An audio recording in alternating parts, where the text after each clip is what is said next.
actually open? So moved. Second? All in favor? Aye. Can we stand for the Pledge of Allegiance? I pledge allegiance to the flag of the United States of America and to the republic for which it stands, one nation, under God, indivisible, with liberty and justice for all. Thank you. Could I get a motion to approve the agenda as presented? So moved. Second? All in favor? Aye. Could I also get a motion to approve the open and closed minutes for the February 7th and the February 21st meetings? Make a motion, we approve open, closed open for February 7th and closed open for February 21st. Second? All those in favor? Aye. Great. Okay, first up and only up is capital and non-recurring projects. Mr. Pinder and Mr. Barrichello and Mr. All right, there we go. Whole team. I want Mr. O'Donnell front and center. Okay.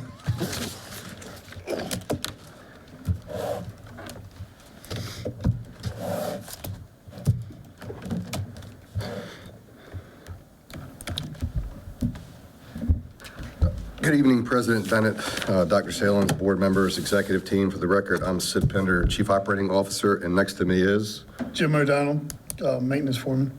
Darrell Barrichello, School Facility Planner. So tonight we are here before you just as an informational item to present to you the capital budget for FY25. And just to go through a couple things, this is a working document. And if you remember, we came back in October, we had a few items on there that was, I just want to make sure I'm clear that we're IAC, state funded, and county funded. And we also had a couple items, as you see on the left, that we knew we were going to go ahead and ask for anyway. We have that on there. The items below the thick black line are items that after we've gone through, we've listened to all of the principals' presentations during our budget, the supervisors' presentations, also maintenance. We take all that information into account and we go through it and we start looking at, items that are life safety, ADA, is at the end of their life cycle. And also, we try to look at it, equity, so that every school gets a little bit of something each year. Some schools are in that cycle to get a little bit more. But the other item you really want to look into, you want to look at the athletic portion. You want to look at the drama portion. Are we kind of hitting all of those elements? And I'd say probably, 8 or 9 years ago, one of the items that the county commissioners really kept requesting was a kind of a steady budget item from us in capital. And again, all of the items that you're seeing tonight nothing is related to the state. It's all locally funded, all by the county. And we did that for several years. They seemed to like it because it wasn't like a roller coaster going up, going down. It was just one steady, number that would fluctuate between like $1.5 and $2 million. We have not done this in the past several years. We've had several meetings with the county, along with their CFO, and really want to get back to this steady number. And when we get through this, that number each year is about $3 million. And when I say $3 million, you're going to look at it and go, so there's, $13 million on here. But you take out some of the outliers of the central office, you take out, $9 million, you take out the BO central office of furnishing that, and then you come down more realistically to the $3 million. And out of that $3 million, what we've really tried to do the past several years is be proactive instead of reactive and putting items on cycles. Painting for the schools, about every 8 years we go through and that school will be up to be painted again. We finished all of the elementary schools. Now it's time to do Mattapique Middle School and work on that. Some of the others that we had, milling and paving of the different schools. We've never, touched that in years past, except for the past couple years. VCT, which is the flooring in schools. A major one is the interactive boards within our schools that we've put on a cycle, along with playgrounds and furniture.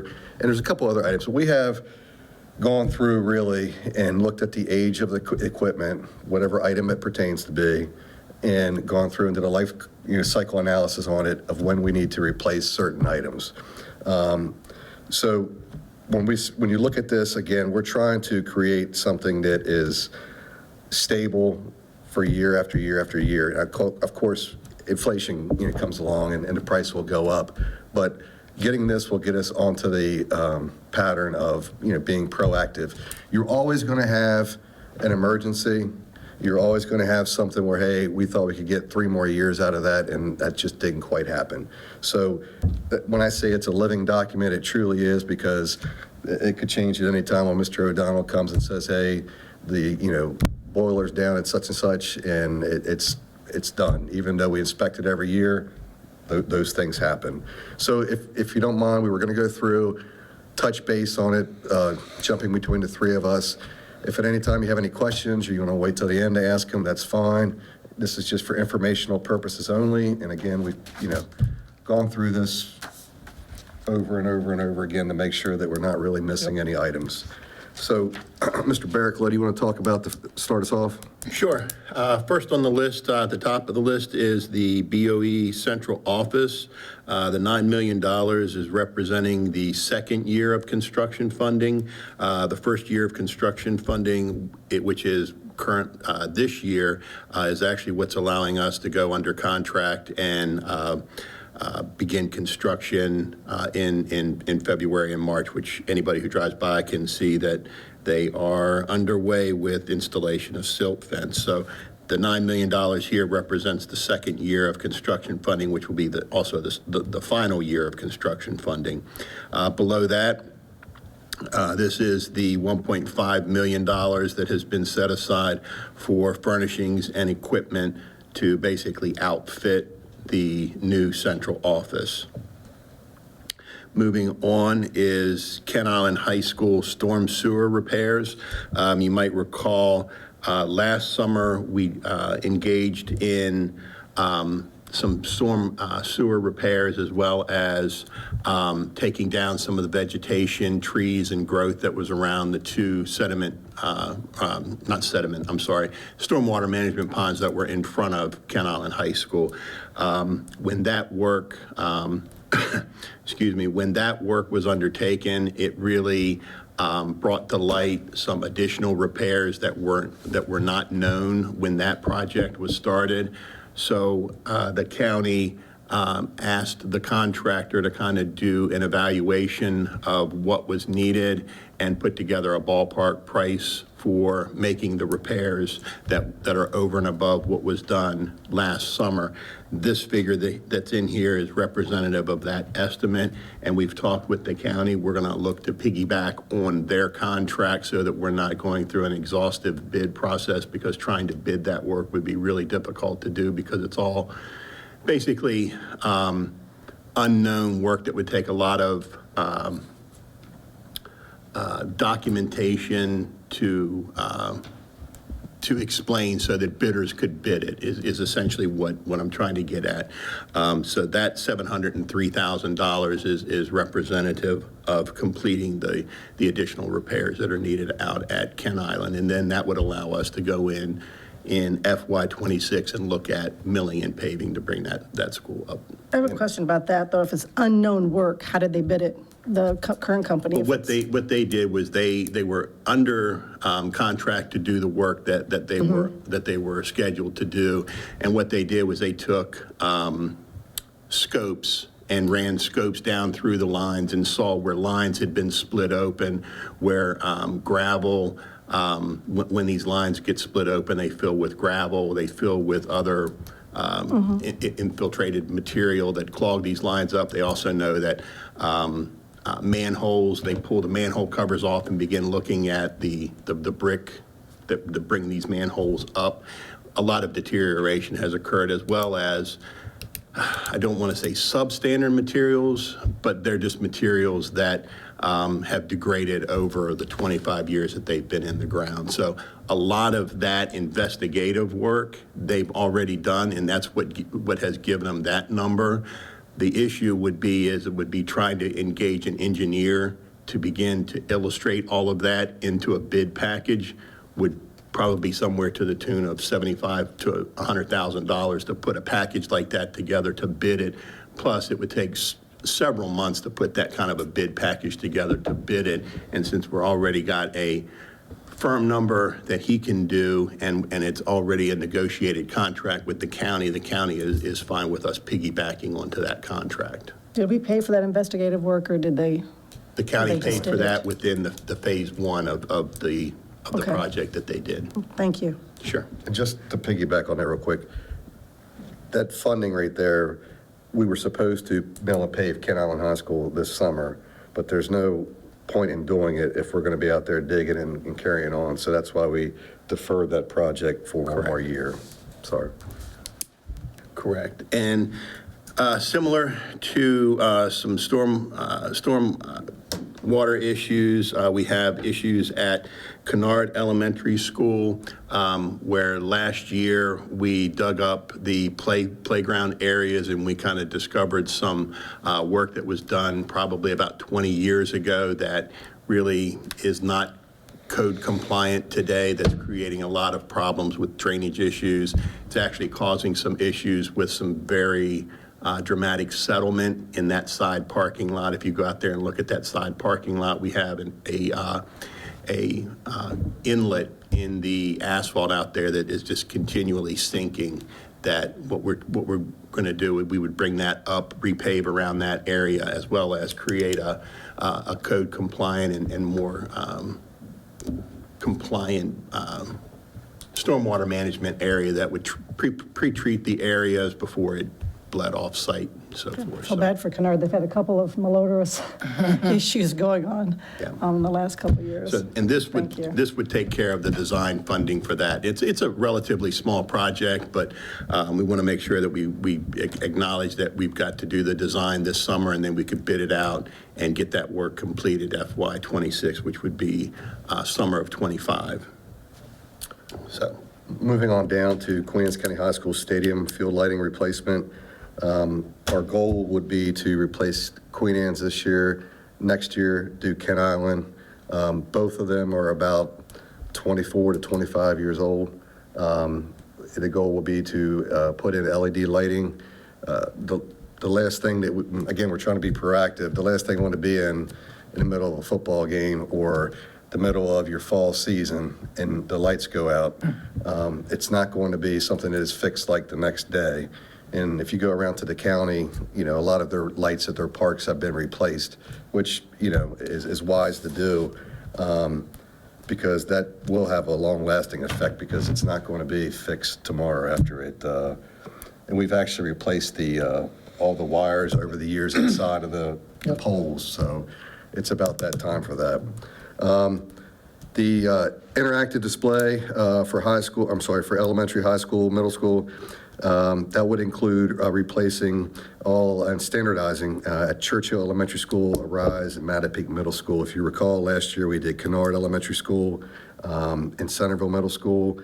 We're standardizing the equipment so we get 10 years out of that cycle instead of like the current 6 to 7 years, which I can tell you that we're past that already on some of these because they've been deferred. The next one would be Sellersville Elementary School replacement.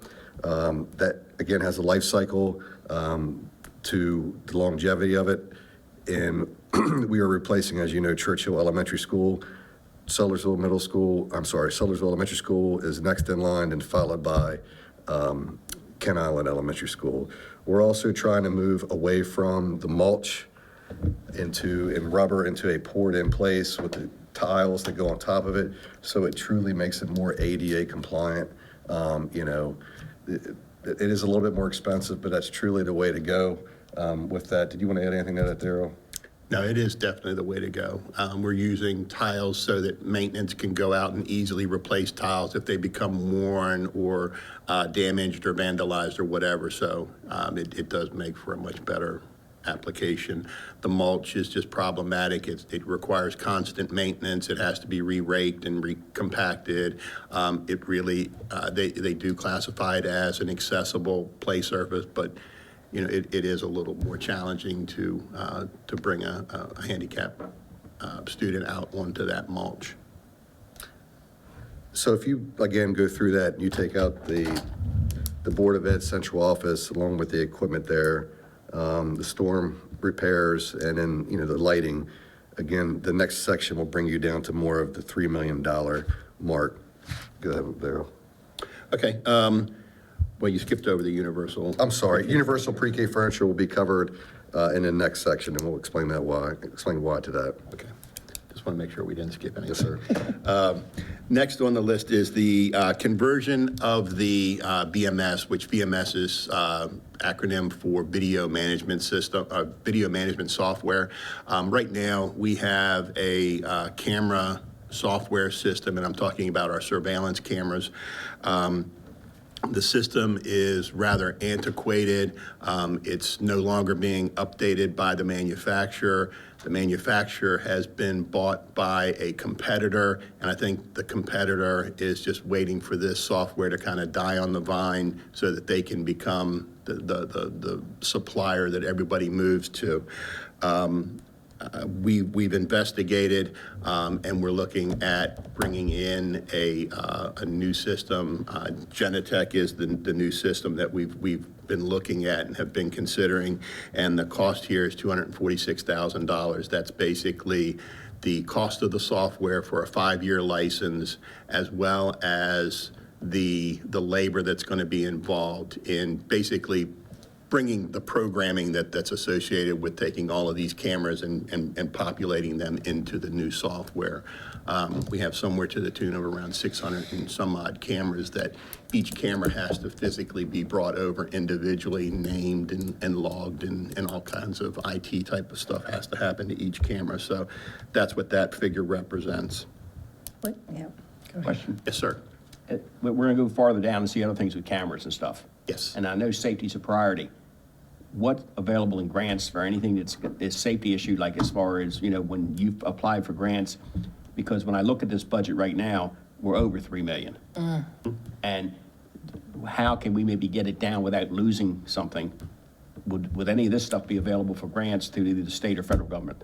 So we have already earmarked items. I don't really want to go into them. No, but just general. Through Maryland Center for School Safety, yes, we have earmarked items for that.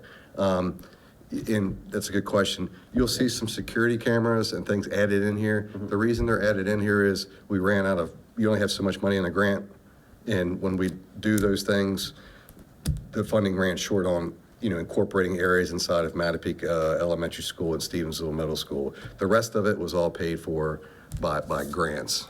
And over this next year, is there any, I know you don't know until you look, but is there a possibility of getting additional grants so we can get to that $3 million threshold? And I know you can't. Actually, we just had a meeting 2 days ago with a grant specialist to look at finding some more for hardware for classroom doors and identifying a couple other things.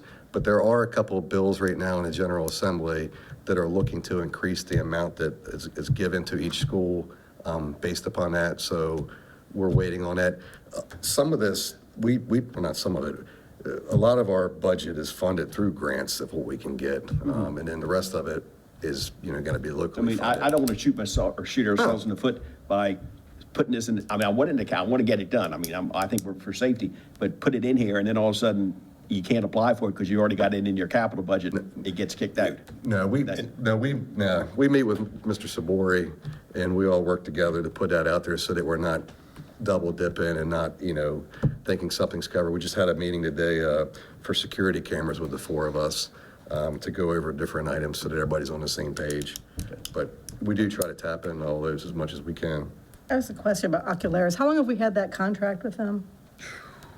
Been a while. You going over 10 years. Okay, when was the last time we approved it to renew it? Because I just noticed with the license fee, we're doing a 5-year license. Yeah, So what was Ocularis? I can speak a little bit to that. Right now, I think the reason why it hasn't come before the board in prior years is it was just brought before me with our meeting with our security specialist. The renewal fee for Ocularis is $20,000 a year. So it would have fallen below the threshold that would have had to come before the board. But I think the biggest thing here is that the Ocularis renewal is coming due August.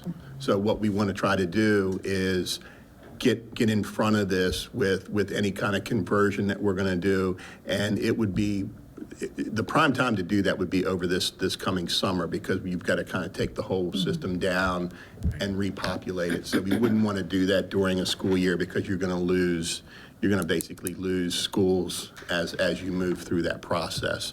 And then once the conversion happens, you would also lose that recorded footage. So obviously, middle of the year isn't a good time to do it. So we're going to try to look to do that over the summer. So right now, we're in the process right now trying to put together some bid documents to get that out on the streets. So my point was, we don't have any contract moving forward with Oculus. It was going to be up soon, so it was a time to look for a new one. It was an annual renewal. Okay, great, Yeah, thank you. yeah, it was an annual renewal, and the Genetech, they can do it annual, or they can do it in 5-year blocks. It's just the initial setup, they do it as a 5-year, and then after the 5-year, you can either opt for another 5-year renewal, or you could go annual renewals. Thank you.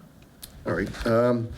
As furniture replacement, as you all know, we have struggled to have a furniture line item in our budget every year. The only way that we have replaced furniture over the past several years is through the ESSER grants. Cafeteria tables, at Bayside Elementary, we were able to replace those at Kennard, several schools. And then you get to the point where you're welding items back together, which is just not safe. It's just not the way to handle it.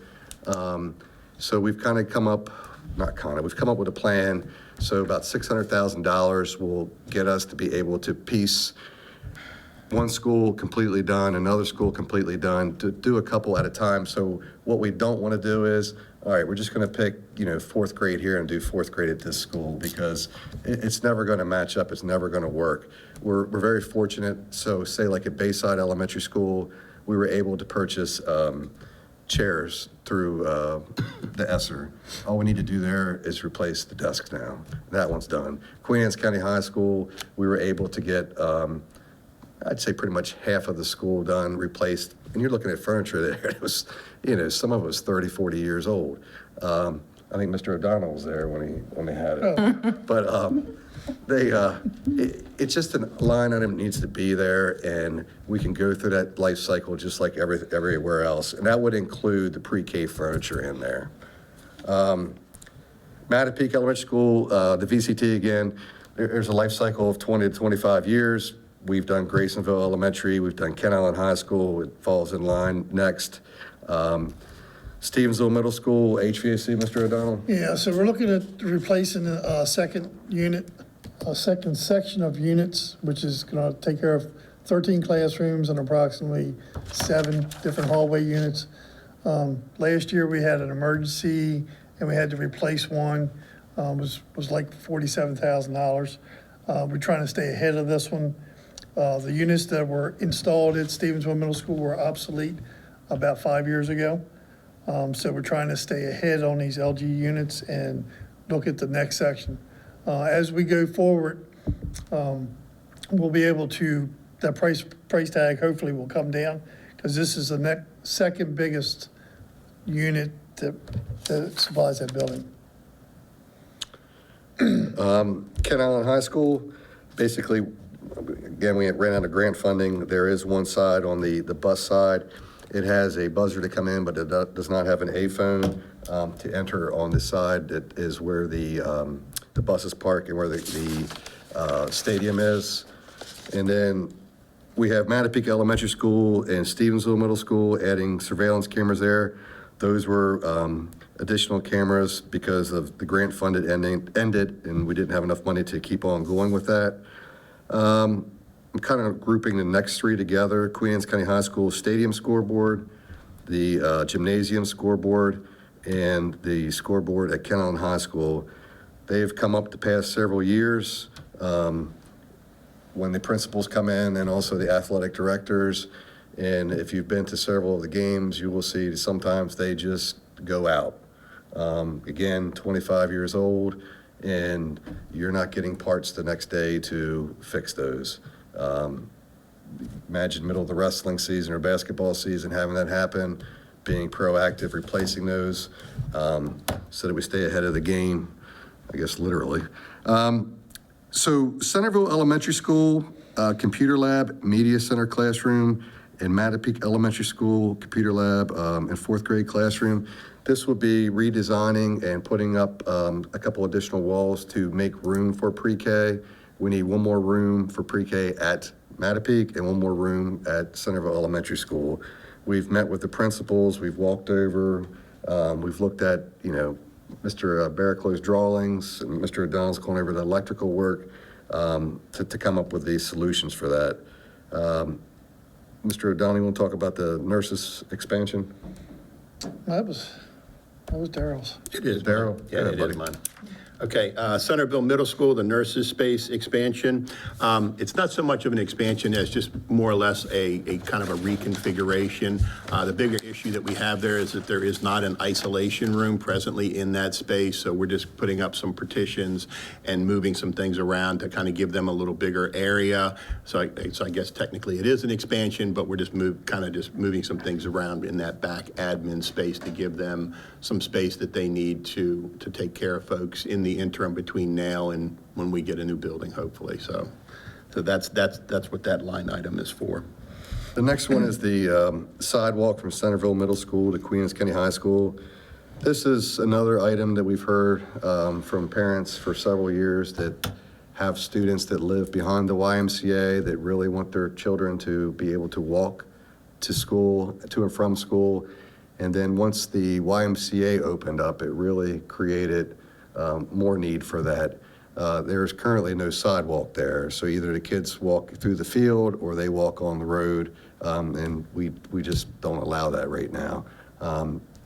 We did look at grants for this, but by the time you do the Safe Route to School grants, it goes through the federal government and your price tag will pretty much jump up 3 times with all of the different requirements. But that is an item that keeps coming up, and I receive phone calls about every other week about, when is this going to be done? Daryl? Sure, the next two, Kent Island Elementary School and Stevensville Middle School. These are to add and incorporate community health centers at these two schools, similar to what was done at some of the other schools. I know it was the most recent one, Sudlersville Mill. Sudlersville Mill. Elementary. Middle, Churchill. Yes, Churchill, yeah.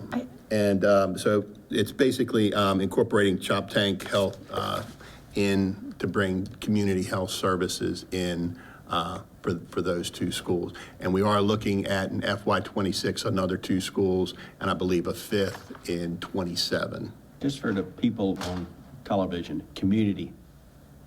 When I hear community, I hear community. But it's for school-based people. It is, and briefly, the brief description of it is that if a student needs an immunization or something like that, instead of having to go through a primary care and being taken out of school, parents can give authorization for those type of immunizations to occur within school, and it's a very quick and in and out thing. If they have something like pink eye or whatever, they can go in and be evaluated for that and that sort of thing. So it is school-based, but what it's trying to do is to help keep kids in school to get basic health needs taken care of and not have to be taken out for a day. But a full if day. somebody has a student in a private school or something else, it's not for a community, it's for the community-based schools.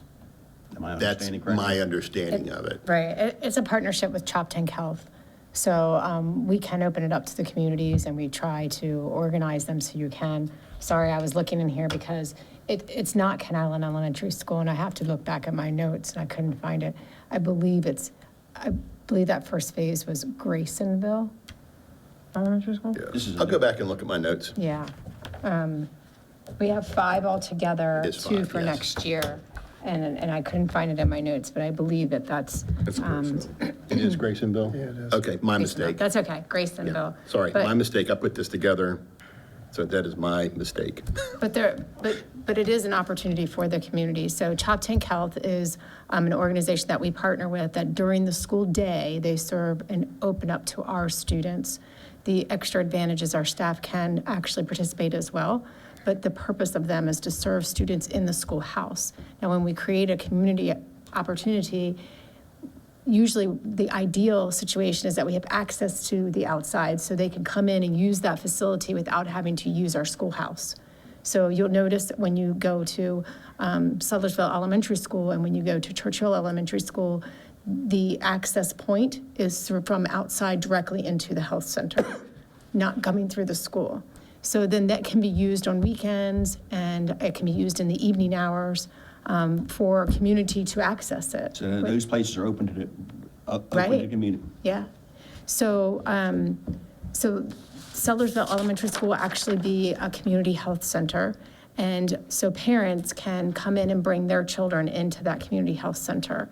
You say children, is there under 21, is there any limits on who can come in there? Yes, yeah. And like, if I have 3 children in the school district, but I have a child that's not school age ready, I can bring them as well. So they have What provisions about for your that. college student that's 35 years old? No. This is for our immediate community that we serve for our school system. But did I understand it right, that parents can give permission for these kids to go to these health centers without them? Yes, so. So like pre-K, so we're opening up with our pre-K expansion, so if a parent's willing, they could sign something saying their pre-K could go in and talk to this health No, professional. it has to have, so this is how it works. So a parent would sign up in the beginning of the year to say that Patty has permission to be seen at your facility. And then Patty comes down, she's got an itchy eye, the nurse calls the parent and says, Patty's here, the nurse, they have to, the gatekeeper is our nurse. Our nurse then says, yeah, I think that this might need an opportunity to go over to our school-based health center. They contact the parent, and the parent gives permission for the nurse practitioner to be able to interact with the child and provide care for the child. And it saves, and the littles, obviously, I'm certain that parents are much more hands-on, but as a upper elementary, middle school, high school student, the parent probably gives permission and is, fine with the child going in and being seen by the nurse practitioner, maybe even getting drops or whatever they would need to resolve that. As I said, they can do, preventative type care where, we have sports seasons coming up, so they can go get their physicals done there. Parent can sign up on permission for that, for them to get those types of things done as well. Joe Dunn. Where we at? Whiteboards. Whiteboards. All right, so we've asked for, to finish the installation of the whiteboards at Kennard Elementary. Last year, we only did the ones that were located behind the interactive boards. This year, we'll put a new whiteboard on the other end, which is, right now is a chalkboard. So we're gonna retrofit those chalkboards to whiteboards, so that gives them more space to utilize. So how in the many do we classroom. think that is? I think we did we do 36 last year with It was Kennard, that the install? Something like that. Close to that, yeah. And so how many do we think that this Oh, it's 40,000? not as many this year, but they're just longer. They're 20, They stretched the they're length. 20, the whole length of the room. I want to say 24 or 28-foot whiteboards. The existing, and these are going over to existing slate black chalkboards. So it's like, we can't, if we take them off, we're going to have a mess up on the wall. So it's much easier to go with the retrofit right over top of it. Okay, thank you. Oh, blinds, Churchill, or Centerville Elementary, Churchill Elementary, and Mattapique Elementary.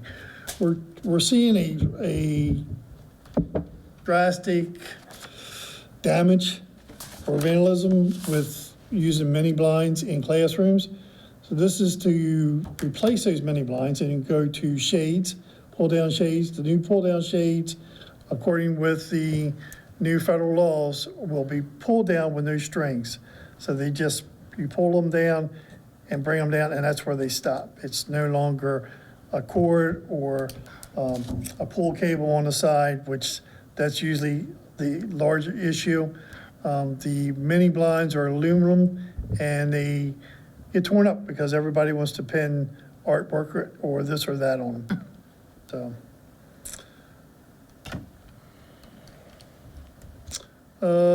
Churchill Elementary, we have, I think it's 5 expansion classroom walls that the original design when the building was renovated in 98 was to expand those 2 classrooms into 1. We're looking to remove those walls and make them permanent walls, so that we don't have to continue to service those walls, those moving walls and the rollers.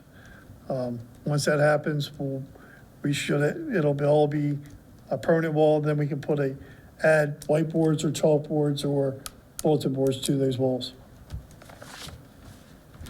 Moving on, Graysonville Elementary School. This is a replacement of the main act stage curtain as well as the rear traveler.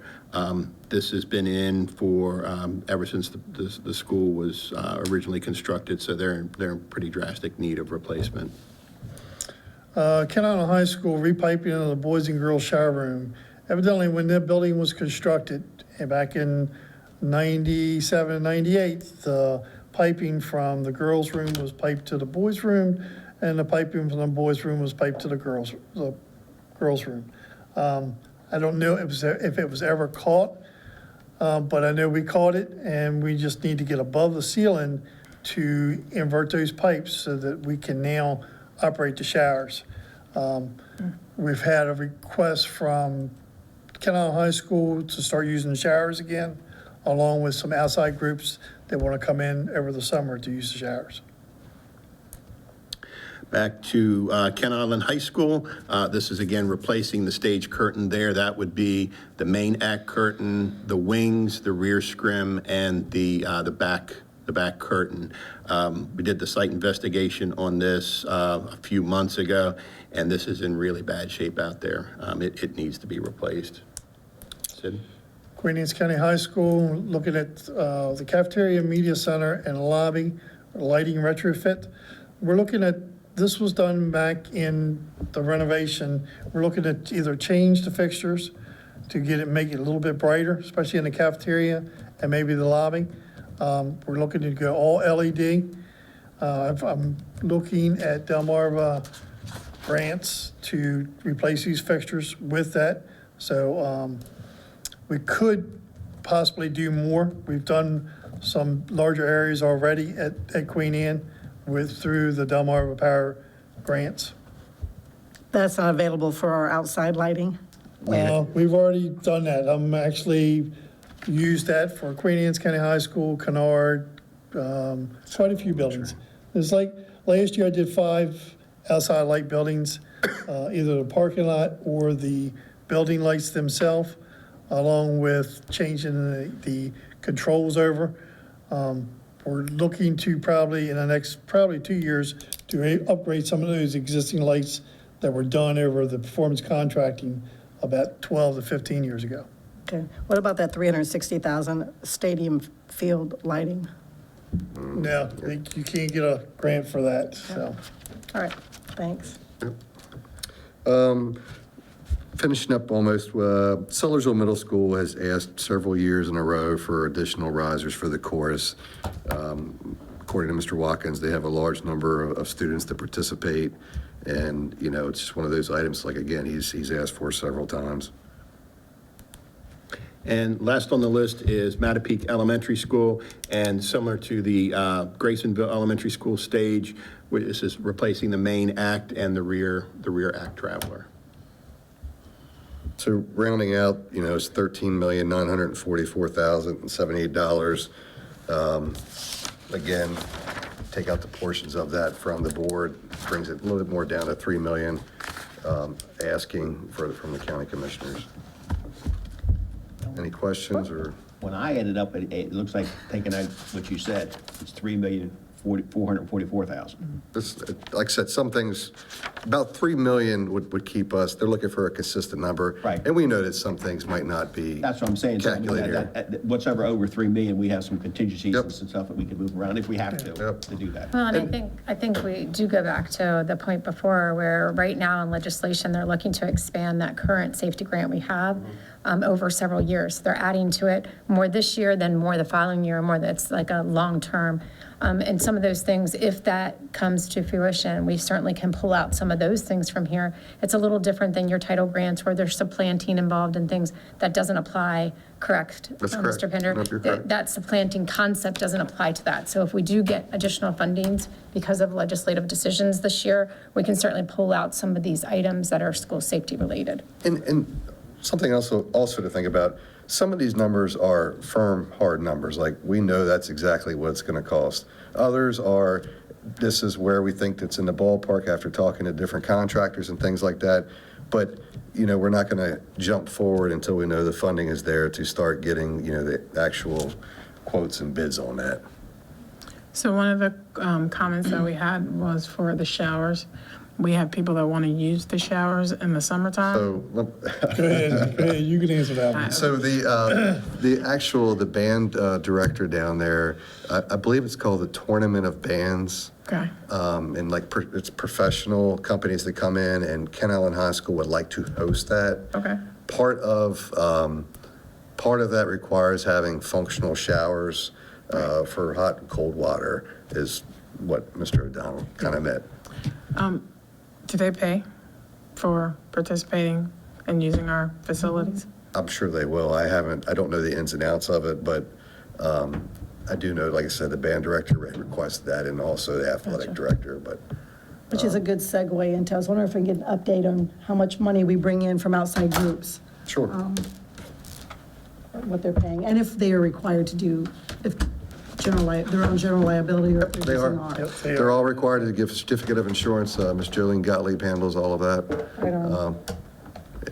Go ahead. Thing. But a quick question, for Dr. Kilroy's being put, I'm only saying this just because, during our last CAC meeting, there were a lot of parents and teachers that were concerned about Centerville Middle School. And so I don't know if there's something else that we can do. They seem the bathrooms were, I don't even know what some of the words were that they used, but it was kind of an over. Now, maybe every other school is just as the need is there for all of their stuff, but I'm just wondering if there's anything that we can do to address their bathroom situations at Centerville. I would feel bad if I didn't at least bring it up. So the overall condition of the bathrooms over the years, we have done a lot of cosmetic stuff.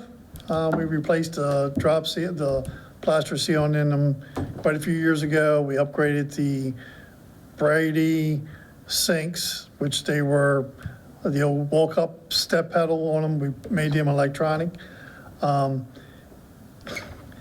If they were taken care of a little better, meaning the students and the population in the Yeah, they in the were willing building, to say that the kids did a because lot of damage. Last year, just off the top of my head, I think we spent like about $12,000 on 2 bathrooms over there, just replacing components that they kept tearing up. It was probably more than that if I did across the board. This past month, we've had a automatic faucet that was operating fine. Evidently, somebody didn't like the spout on it and broke it off. That's it's a minor thing, but that's $300. It's not That's not- minor, it's that's not minor at vandalism, all. it's not minor, is there? And I think it was an outside group that tore it up, because we have Parks and Rec basketball in there Monday through Friday practicing, and then they're in there doing games on Saturdays and Sundays. So, but I can't, cameras will show some, but we're not 100% sure.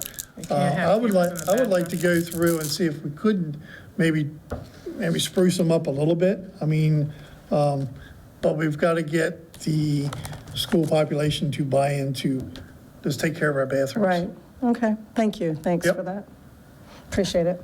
Yeah, I actually, with my student groups, hear complaints, not just from that middle school, but from all the secondary schools about bathrooms and cleanliness and things like that. And, I kind of pitch it back sometimes to the students, what can you do to hold your, friends accountable for keeping it nice? I mean, we only get one thing, we only get one school, and we got to go through it, so we need to take care of it. And they do come up with some good ideas, but I think it is challenging that we do have a sliver, small population that wants to be destructive and destroy. And, they have ripped off, sinks and soap dispensers, and, We did hear that piece, yes. yeah, Soap dispensers. and that's challenging, as Ben just said, we don't put cameras in the bathroom, obviously. Right. All we can have is cameras who Really wish enter I and could put one exit. right there at the door. But it's really, torn up, it's unfortunate that our students feel that they need to do that. And as I said, it's not all students, a very small sliver of population.